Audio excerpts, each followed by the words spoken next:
কোনো এক রাতে হজরত ওমর রাদিয়াল্লাহু আনহু মোমবাতি জ্বালিয়ে দেশের কোনো কাজ সম্পাদন করছেন। ঠিক এমন সময় হজরত ওমরের পরিবারের কিছু সদস্য তার কাছে আগমন করলেন। কিন্তু মজার বিষয় হল, ঠিক তখনই হজরত ওমর রাদিয়াল্লাহু তাআলা আনহু তার মোমবাতিটি নিভিয়ে দিলেন এবং সাথে সাথে আরেকটি মোমবাতি জ্বালিয়ে দিলেন। এরপর অতিথিদের খোঁজ খবর নিতে লাগলেন।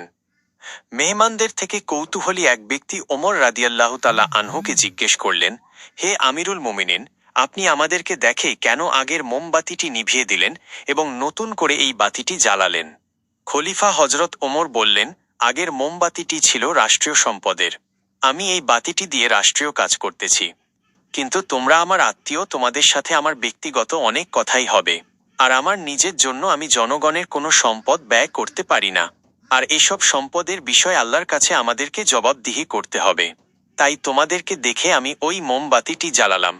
হজরত ওমরের এই জবাবে তার মেহমানরা অবাক হলেন, কারণ তারা এসেছেন আত্মীয়তার সুযোগে কোনো সুবিধা লাভ করার জন্য।